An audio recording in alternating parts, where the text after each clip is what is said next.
What's important to your customer about a stainless steel sink? First of all, they want 304 stainless. 304 stainless has 18% chromium, so it's shiny and it'll match your kitchen appliances. Okay, it's appliance grade. A lot of sinks are made with lesser steel. The processes. When we make in the Signet stainless sink, we press the right bowl, the left bowl, and then weld them together. Yeah, show that welding. See the weld mark up at the top? It's all the way down. You can't see it because it's painted, but that's the weld mark, okay? What that does is it makes all four sides even. A lot of the guys now, when they're giving away free sinks, are pressing two at the same time. When you press two at the same time, you're stretching this much steel out of, twice as much steel out of the center. When you do that, you can get, this center rail can be as light as 20 gauge. You understand 16 gauge is heavier, and the bigger the number, the thinner it is. So it'll be much thinner. Now, when you see sinks bragging about all the sound pads they have on it, those sound pads are mostly made from recycled tires. They're smelly. We've gotten, sometimes you get odors from underneath them. So the more pads, the cheaper the sink, because they're making up for thinner or cheaper steel. Okay.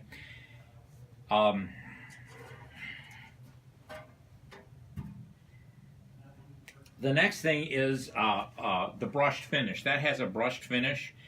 You used to see a lot, you don't see it much anymore, but you used to see a lot of polished finish with a real, particularly on the top deck. It'd be polished, and sometimes they called it a mirror finish. It was real bright and shiny. It looked great in the showroom, but you just think about it and it scratches. So you want a brushed finish so that if you do scratch it, you can repair it. This can be repaired typically with a Scotch-Brite pad and Barkeeper's Friend.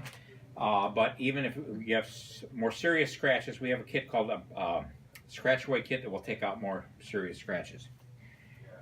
The third thing you want to know is certified quality. All our sinks are certified to meet building code. We meet the model codes, UPC, International Building Code. Many do not.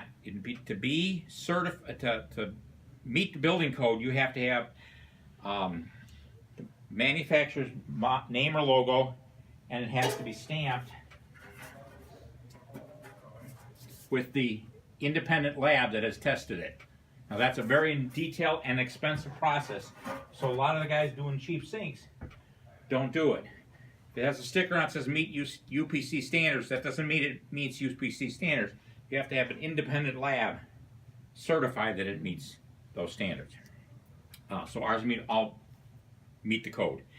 Second thing, they're certified to be CNC certified. They're going to fit every time. So Richard can cut a hole in the shop and know it's going to fit when it comes. So certified quality is the second thing.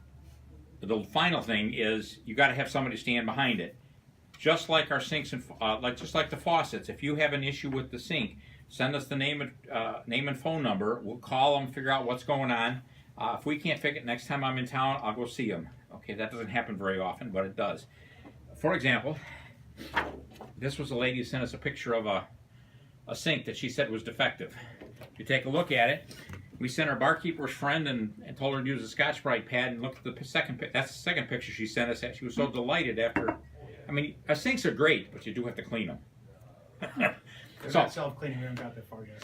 So the important thing is you have us to stand behind it. If somebody calls up and says, well, I got a scratch, well, show, how bad is this? Well, it's a little tiny, and we can't. If you have somebody particularly sensitive to scratches, you should get a set of grades. Okay, so that's what's important to your customer. Certified quality, the processes, the brushing, and the independent weld, certified quality, and who stands behind it. By the way, that is a great warranty, and we've tested it, and when they say that, it's really true. We've had customers who are like, hey, my faucet is this, or my hose broke or something, and it is taken care of right away. Nice. Yeah, the worst thing you guys can do is try to figure out what's wrong with the faucet, because first of all, the customer doesn't really know say the words right. we've had enough experience asking the right questions, because there's only going to be one of three things, and it's pretty easy for us, handle in the head. Well, is it this the handle or is this the handle? And so that's the best thing for us to do is let us handle it because we do it all the time. Okay.